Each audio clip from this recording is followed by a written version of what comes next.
Please like this video. It will really help this story reach as many people as possible. Thank you so much for your support. Can you bring me the keys? I asked from the doorway. I left the car on the street because the trash bin blocked the driveway. Lauren came in like she was trying to outrun the day. One shoulder up, purse hanging off it. Eyes already past me, like I was a hallway she had to walk through. Yeah, she said without stopping. Grabbed them from my bag. I reached into the side pocket like it was nothing. My fingers hit paper first, folded clean, the kind of neat fold you do when you don't want it seen. I pulled it out by accident. A receipt. Thick, glossy. Riverview Steakhouse. The expensive one on the other side of town that we'd never gone to because, in Lauren's words, it's overpriced and loud. Date, yesterday. Time, the exact window she told me, with a straight face. I'm stuck in the office meeting. Don't wait up. 2 hot entrees. 1 bottle of wine. Lauren had a whole identity built around, I don't drink on weekdays. I'm disciplined. I have a routine. I stood there with the receipt in my hand for about half a second, long enough for my brain to stop asking questions and start counting. Lauren didn't notice. She was already kicking off her shoes, already halfway to the kitchen, already doing that thing where she's physically present but mentally somewhere else. I folded the receipt exactly how it was. Same crease, same corners. Slid it back into the pocket like I'd never touched it. Then I took the keys, walked outside, dragged the trash bin out of the way, parked the car, and came back in calm. Inside, something flipped. Not jealousy, not panic. A cold little meter that starts at 0 and never lies. If I'd known where it was headed, I would have started making moves that same night instead of pretending this was just one weird thing. Lauren sat on the couch 10 minutes later in old sweatpants, hair damp from a quick shower, and tapped the remote like we were still the same couple with the same routine. "You want our show?" she asked. "Sure," I said and sat down. The screen started playing. She laughed once, quiet, private, and it wasn't at the show. It was at her phone. I watched her thumb move. Fast, confident, like she wasn't browsing, she was talking. I tried to keep it normal. My day was a mess, I told her. Client backed out after weeks. Whole thing blew up. Lauren didn't look up. "Yeah, that's rough. That's it." She finally glanced over, eyes flat. "Ethan, you'll figure it out. You always do." It was the right sentence with the wrong soul behind it. I leaned back and let the silence sit there. She smirked at her phone again, then flipped it face down the second she felt me shift. I nodded toward it. "Busy. Just work stuff," she said too fast. "You don't need to worry about it." I held her gaze. "I'm not worried. I'm paying attention." She blinked like she didn't like that word. "What's that supposed to mean?" she asked. "It means," I replied, "I'm not asleep." Lauren gave a small laugh, like I'd made some cute little joke. "Okay, detective." I let it go, not because I couldn't push, because pushing gives people a stage. And Lauren loved a stage. That night, she climbed into bed, rolled away from me, and her phone lit up in the dark like a tiny flashlight for a life I wasn't invited into. I didn't reach for her phone. I didn't demand answers. I didn't do the whole dramatic, "Who are you texting?" routine. I just stared at the ceiling and listened to her breathing change when she typed. The next morning, Lauren moved like someone getting ready for a date, not a weekday, in a suburban house near Charlotte. New dress I hadn't seen, hair done, makeup sharp, and a perfume that didn't belong to our bathroom cabinet. I poured coffee and watched her glide around the kitchen like she owned the air. "You're dressed up," I noted. She didn't miss a beat. "Big day." "Big day with a blank calendar?" I asked casual. She froze for a fraction of a second. Too quick for most people to catch. Not quick enough for me. "What?" she said. I took a sip. Nothing. Just noticing. Lauren grabbed her travel mug, kissed my cheek like it was a box to check, and headed for the door. "I'll probably be late," she called. "You've been probably late all week," I called back calm. She turned, hand on the knob. "Ethan, don't start. I'm under pressure." I nodded. "Then don't add pressure at home. Keep it simple." Lauren's eyes narrowed. "Keep it simple?" "Yeah," I said. "Straight answers. Respect. Basic stuff." She gave me that tight smile. "You're being dramatic." "No," I replied. "I'm being clear." She left. Door shut. Silence. That was the first loop that opened. Who was she building her big day around? I cleaned my mug, wiped the counter, and made my first move that had nothing to do with emotions. I changed my direct deposit that morning, not as a tantrum, as a boundary. We'd always had a joint setup, shared account for bills, groceries, everything. It worked when it was a team. It's a liability when one person is living a separate life. I left enough in the joint to cover the basics for the month. Then I routed the rest into an account with my name only. No speech, no announcement, just logistics. That evening, Lauren came home light, almost cheerful. She brought takeout like it was a peace offering, set it down, and acted like we were fine. She chatted while she ate. And she slipped up. So Caleb said, she stopped mid-bite. I didn't react fast. I reacted slow. Caleb, I asked, like I was asking about the weather. Lauren waved her fork. A guy from work. You don't know him. You said his name like I should, I replied. She laughed. Oh my God, Ethan. It's just, we've been on the same project. Right, I said. Same project. She watched me for a second, like she was checking if I bought it. I kept my face calm.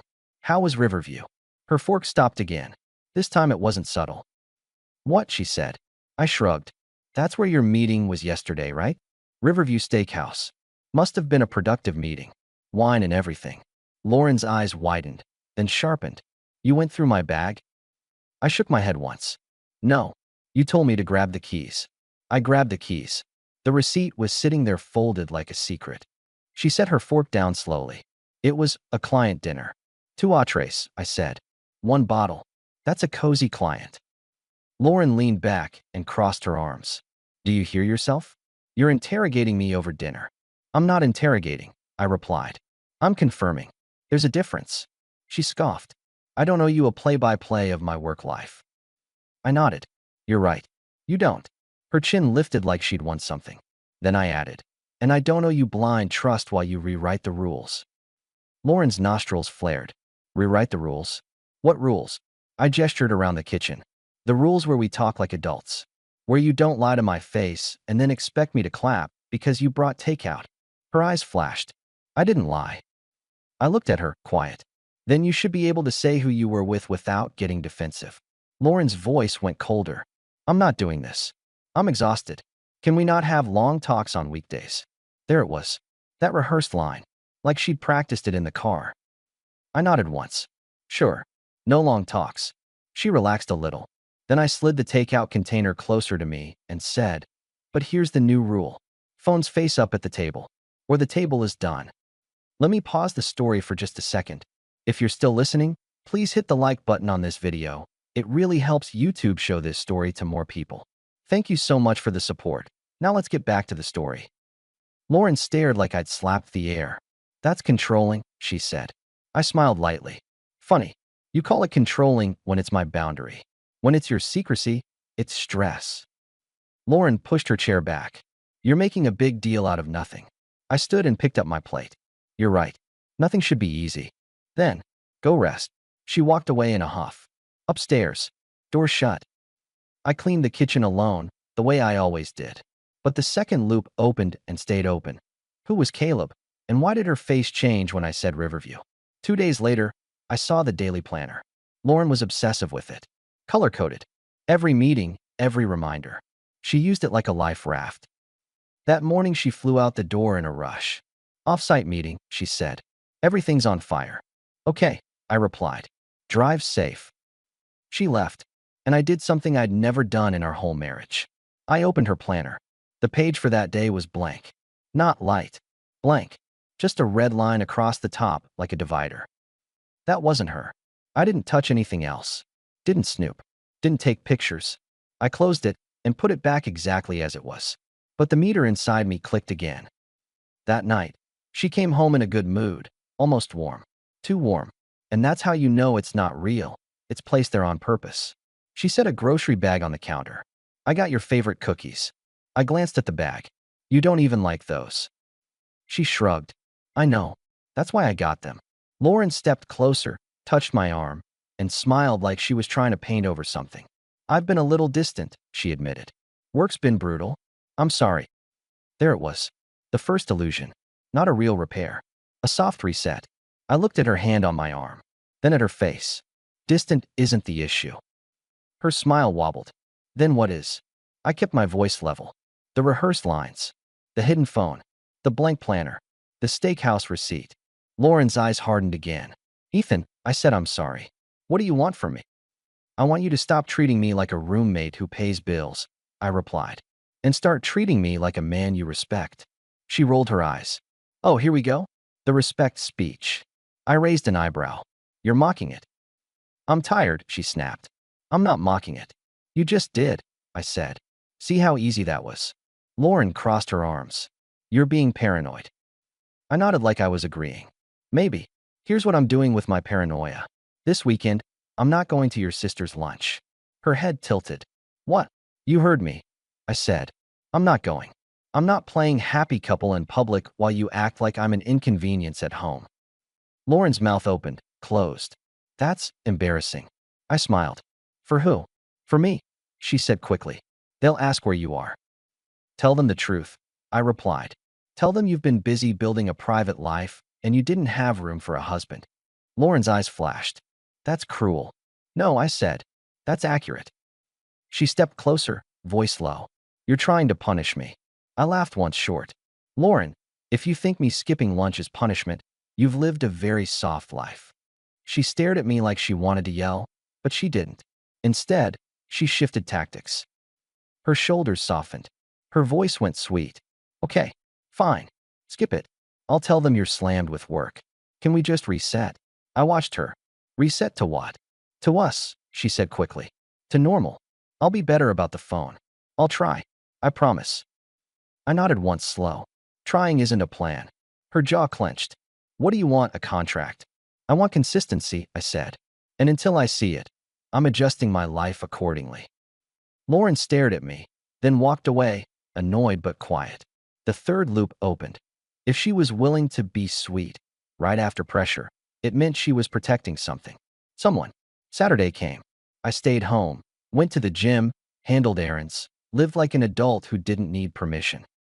Lauren came back from her sister's lunch with a different energy. Not angry, not stressed. It was smug. She tossed her purse on the chair and said, My sister thinks you're being dramatic. I didn't even look up from the mail I was sorting. Your sister doesn't live in my house. Lauren scoffed. She said you're probably insecure because I'm doing well at work. I glanced at her. That's what you told her. She leaned on the counter, arms crossed. I told her you've been acting weird and controlling. I nodded, calm. Good. So you're setting your narrative early. Her eyes narrowed. What does that mean? It means, I replied, you're not fixing anything. You're managing optics. Lauren's mouth tightened. You always have to make everything a power thing. I smiled. You're the one bringing witnesses into our marriage. That's a power thing. Lauren stepped forward. Maybe I'm just tired of you acting like you own me. I set the mail down neatly. I don't own you, but I do own my time, my attention, and my money. And you don't get automatic access to any of that if you treat me like background noise. She stared hard. So that's what this is. Money. It's boundaries, I corrected. Money is just where boundaries become real. Lauren's voice rose. You're being ridiculous. I stood up and faced her fully. Here's what's ridiculous. You come home dressed like you're going somewhere special. You hide your phone like it's classified information. You lie about your schedule. And then you want me to play husband of the year at family lunch. Lauren threw her hands up. I didn't lie. I held her gaze. Say his name again. Her face flickered. What? The guy you mentioned, I said. Caleb. Say his name and tell me why he's in your mouth more than your husband is. Lauren's eyes went cold. That is disgusting. I chuckled. Nice dodge. She walked past me like I was furniture. I'm not doing this. I followed her 2 steps, not chasing, positioning. We're doing it now. Lauren spun. No, Ethan. We're not. I need space. I nodded. Great. You'll get it. She blinked. What does that mean? It means, I said, starting tonight, I'm sleeping in the guest room. You want space, you get space. Not on your terms. On mine. Lauren's mouth opened. That's dramatic. It's practical, I replied. I'm not sharing a bed with someone who treats me like a nuisance. Lauren's face tightened, then softened again. Second tactic coming, but not yet. She tried anger first. You're punishing me, she snapped. I shrugged. I'm protecting myself. She stormed upstairs. That was my second initiative. Not a threat. A change in the structure. The kind that forces reality to show itself. Sunday afternoon, we had a neighborhood cookout at Marcus and Tasha's place 2 doors down. Marcus was a straight shooter, loud laugh, always fixing something in his garage. Tasha had the kind of calm that made people behave. Lauren didn't want to go at first. Then she changed her mind last minute. "I'll come," she said, suddenly upbeat. "We should show our faces. Show our faces. Not spend time together. Not relax. Optics again." At the cookout, Lauren turned it into a performance. Smiling too much. Laughing too loud. Talking about my career like I was her intern. Marcus handed me a plate. "Man, you look like you haven't slept." "I'm fine," I said. Lauren slid in beside me and said, loud enough for Marcus to hear, "He's just moody lately. He's going through a little phase." I turned my head toward her, calm. "A phase?" She smiled with teeth. "You know, sensitive." Marcus froze, mid-chew. Tasha's eyes flicked to Lauren like, "Really?" Lauren kept going, riding the moment. "He's been obsessing over my planner and my phone. Like I'm doing something wrong. It's kind of cute in a sad way." There it was. Public. On purpose. Lauren wasn't trying to win an argument. She was trying to lower me in front of people so she could stand taller. I set my plate down, wiped my hands on a napkin, and smiled. "Lauren," I said, clear and calm, "you're not going to talk about me like that." She laughed like it was a joke. "Oh my God, relax." I kept my voice even. "No, you relax. If you want to embarrass someone, do it on your own time. I'm not participating." Marcus cleared his throat. Lauren turned to him, still smiling. "See? This is what I mean." I held up one finger, not at Marcus, at Lauren. "Stop." The word wasn't loud. It didn't need to be. Lauren's smile dropped. "Excuse me." I nodded once. "You heard me." Tasha stepped closer, voice calm but firm. "Lauren, that was unnecessary." Lauren's eyes flashed at Tasha like she couldn't believe someone checked her. Marcus looked at me like he was waiting for a blow-up. He didn't get one. I leaned toward Lauren, still calm. "We're leaving." Lauren's jaw tightened. "No, we're not." "Yes," I said, "we are. You came here to perform. I came here to eat a burger. We're done." Marcus lifted his hands. "Hey man, you don't have to." "I do," I replied, still looking at Lauren. "Because this is where it goes if I allow it." Lauren hissed, "You're making a scene." I smiled slightly. "No, I'm ending one." Lauren grabbed her purse, furious. We walked to the car in silence. In the driveway, she finally snapped. "You humiliated me." I looked at her. "You humiliated yourself. I just didn't help." She pointed a finger at me. "You're controlling. You're paranoid. You're trying to manage me because you can't handle that I'm moving up." I nodded. "And you're trying to manage me because you can't handle that I'm noticing." Lauren laughed bitterly. "You think you're so calm. You think you're so smart." I opened the car door. I am calm. And I am smart enough to stop trusting words that don't match actions. She got in, slammed the door. That night, in the guest room, I made one call. My cousin Derek. Derek used to do corporate security before he went independent. He didn't gossip. He didn't dramatize. He collected facts and handed them to you like a folder. He picked up on the second ring. "What's up?" I kept it clean. "I need you to look into something." Quietly. He didn't ask for the story first. "Who?" "My wife," I said. "Lauren, 36. Works in the city. Something's off." Derek paused half a beat. "Give me the highlights." I did. Receipt from Riverview. 2 entrees. Wine. Her work nights. The hidden phone. The blank planner. The new perfume and outfits. The public disrespect at the cookout. Derek let me finish. Then he said one sentence. "Give me a week." Monday through Friday felt like living in my own house as a temporary guest. Lauren played normal when it benefited her, cold when it didn't. She'd float through the kitchen like I wasn't there, then suddenly get sweet if she saw me pulling away. Tuesday, she caught me making breakfast and slid behind me, arms around my waist, voice soft. "You've been different," she said. "I miss you."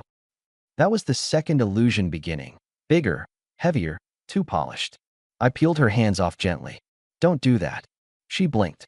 "Don't do what?" "Don't act like nothing happened just because you want comfort," I replied. Her face tightened. "So I'm not allowed to be affectionate now?" I shrugged. "You're allowed. I'm not required to accept it." Lauren's eyes flashed. "You're punishing me again." I sipped my coffee. "I'm consistent." That's new for you. So it feels like punishment. She scoffed and grabbed her keys. Whatever. I have to go. I nodded. Drive safe. Wednesday, she tried a different angle. She brought home my favorite dinner, set the table, lit a candle like it was our anniversary. She sat across from me and smiled. Can we just have a nice night? I glanced at the candle. This is a lot of effort. It's called trying, she said, a little sharp. I cut my chicken and kept my tone even. Trying would be answering simple questions without getting defensive. Lauren's smile strained. You're still on that. I'm on reality, I corrected. She leaned forward. Okay, what do you want to know? I watched her carefully. Who were you with at Riverview? Lauren exhaled like she was suffering. A client. I told you. What client? I asked. Name. Company. Anything. Her eyes slid away. I can't talk about work details. I nodded. Then I can't talk about trust. Lauren pushed her chair back. This is impossible. I kept eating. It's only impossible if you're trying to protect something. She stared at me, then did something I hadn't seen in years. She apologized again. Softer. Slower. I'm sorry, she said. I've been stressed. I've been selfish. I don't want us to fall apart. I looked at her and said the truth. Then stop pulling it apart. Lauren nodded quickly. I will. I promise. And for a moment, just a moment, I felt the old habit try to rise up. The part of me that wanted to believe my wife, because believing is easier than rebuilding your life. Then I remembered the receipt, the wine, the timestamp. I stood up, took my plate to the sink, and ended the night. Friday evening, Lauren walked into the guest room doorway like she owned it. We're celebrating a manager's birthday, she said. Work thing. I sat on the edge of the bed tying my shoes. Okay. She waited for a question. She didn't get one. What? She pressed. You're not going to ask anything? I looked up. You said it's a work thing. Have fun. Lauren's eyes narrowed. You don't care? I care about respect, I said. Not your excuses. She stared like she was trying to find a crack.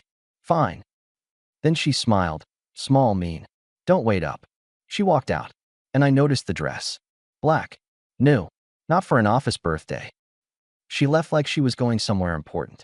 I stayed calm, and I did what men with self-respect do when they're done playing guessing games. I made a plan. Not to beg. Not to fight. To exit clean. Saturday morning, Lauren got up early in athletic clothes and grabbed her water bottle. Jim, she said, breezy. Let me pause the story for just a second. If you're still listening, please hit the like button on this video. It really helps YouTube show this story to more people. Thank you so much for the support. Now let's get back to the story. I nodded. Okay. She kissed my cheek and left. 3 minutes later, my phone buzzed. Derek, can I come by? I replied, yes. 15 minutes later, Derek's truck pulled up. He walked in with a flat expression and a manila envelope like he was delivering bad weather. He didn't sit. He didn't soften it. He handed it to me and said, You were right to call. I opened the envelope at the kitchen counter. Photos. Lauren in the black dress, walking next to a tall, dark-haired guy, laughing like she hadn't laughed with me in months. Lauren holding his hand. Not a quick touch. A grip. Lauren leaning into him on a sidewalk. His arm around her like it belonged there. Then the last one. Lauren and the guy walking into a hotel. Toward the front desk. Side by side. Casual. Comfortable. Like it was routine. I didn't blink fast. I didn't breathe heavy. I just looked until the last bit of doubt died quietly. Derek watched me. You okay? I nodded. I'm clear. He tilted his head. What do you want to do? I stacked the photos neatly. I'm leaving. Derek didn't react with drama. He just nodded once. Need help? I'm good, I said. Then I looked at him. But I want one more thing. What? He asked. I want her to lose the story, I replied. She's been building a narrative where I'm the problem. I want reality to get there first. Derek's mouth tightened in approval. Then control the timing. I did. I went upstairs, grabbed a small suitcase, and packed like a man, not like a character in a movie. Documents. Chargers. A couple changes of clothes. Toiletries. My laptop. The things I needed to keep my life moving. Then I went to my home office and printed one sheet. Not legal threats. Not drama. A simple note. Lauren, I saw enough. I'm not discussing it. From today forward, my money goes to my account. The joint stays funded for bills through the month. After that, you handle your life. Do not call my family about my issues. They will hear from me. I'll contact you when I'm ready to coordinate logistics. Ethan. I took the photos and laid them on the coffee table in the living room in a clean row, like evidence on a desk. Put the note in the center. No yelling. No speeches. Just a door closing. As I pulled my suitcase to the front door, Derek stepped in my path. One more thing, he said. What? I asked. He looked me dead in the eye. Don't disappear. Just remove access. I nodded. That's the plan. He clapped my shoulder once. Good. I walked out, got in my car, and drove to a furnished short-term place Derek knew about. Clean. Quiet. Simple. Lauren called twice on the way. I didn't answer. She texted, "Where are you?" I didn't answer. Not because I was playing games. Because I wasn't in her game anymore. 2 hours later, my phone rang again. This time I answered. Lauren's voice hit my ear like a switch flipped from sweet to sharp. Ethan, what the hell is this? I kept my voice flat. You saw it. Those pictures, she started, then caught herself. That's not what you think. I let a beat of silence pass. Lauren, if your defense starts with not what you think, it's already a lie. Her voice rose. You had someone follow me? I asked for facts, I replied. I got them. Lauren's breathing got quick. This is insane. You're acting crazy. I chuckled once. You mean I'm acting informed? Ethan, listen, she said, and the softness tried to crawl back in. I didn't want to hurt you. I've been confused. I've been stressed. You've been distant too. I cut her off. Don't do that. Don't do what? She snapped. Don't try to share blame like we're splitting a check, I replied. You made choices. You hid them. You mocked me in public. You built a second life while using this house like a charging station. Lauren went quiet for a second, then tried anger again. So you're just leaving? After all these years? No conversation. I gave you conversations, I said. You gave me rehearsed lines. Her voice turned icy. You think you're so righteous. No, I replied. I think I'm done. You're throwing everything away, she hissed. I corrected her calmly. You already did. I'm just not staying to decorate the ruins. Lauren started crying. Fast, sharp, performative. Ethan, please. We can fix this. I didn't raise my voice. I didn't get pulled in. No, Lauren. You can fix you. I'm not volunteering for the rebuild. She snapped back instantly, tears gone like a faucet. Fine. Go. See how that works out for you. I smiled, even though she couldn't see it. It'll work out great. Because my life won't be run by your double standards anymore. Lauren spit out, you're going to regret this. I gave her my last line, clean and final. The only thing I regret is not respecting myself sooner. Then I hung up. That was the point of no return. Not because of the photos. Because of what happened after them. Even caught, she didn't come clean. She tried tactics. Sweet, then angry, then blame. Like a script. And I was done reading scripts. The next day, I did exactly what I said I would. I called my parents first. Not to dump emotions. To control the story.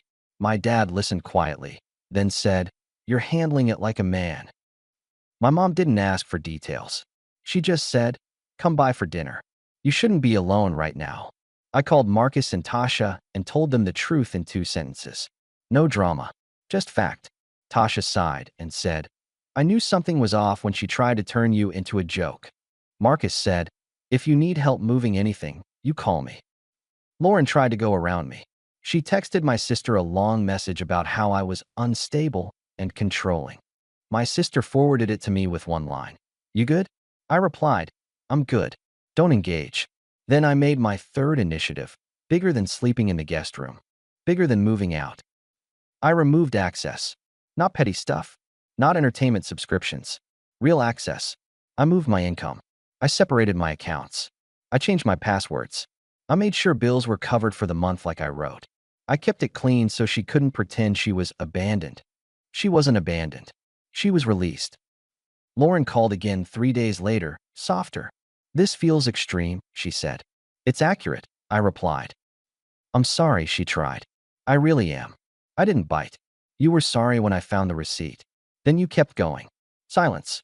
Then she asked the question that gave her away. Are you telling people? I smiled. I'm telling the truth. She whispered, You're trying to ruin me. I corrected her calmly. No, I'm removing your ability to paint me as the bad guy. Lauren's voice tightened. So what now? Now, I said. You live with the life you built. She tried one last gentle angle. Can we meet? Just to talk. I paused, then said, no. What? She snapped. I'm not meeting you to hear more lines, I replied. If there's something logistical, email it. Keep it clean. She went cold again. You're heartless. I laughed lightly. No, Lauren. I'm just not available anymore. 6 months later, my life looks different, in the best way. I moved into a smaller place at first, then bought a quiet house a little farther from the old neighborhood. I sleep like a rock. My job's solid. I'm back in the gym consistently, not as therapy, as routine. My weekends feel like mine again. I started seeing someone new a couple months ago, Nina. She's direct, calm, and she doesn't play games with words. The first time I said, I don't do mixed signals, she smiled and said, good. Neither do I. My friends are around more than they used to be. Marcus still calls me professor when I get too analytical. Tasha sends Nina recipes like she's welcoming her into the circle. Lauren? I hear things, because life is small and people talk. Her manager birthdays and late meetings don't look so glamorous when there's no stable home base behind them. She moved out of the neighborhood. I heard she stayed with her sister for a while.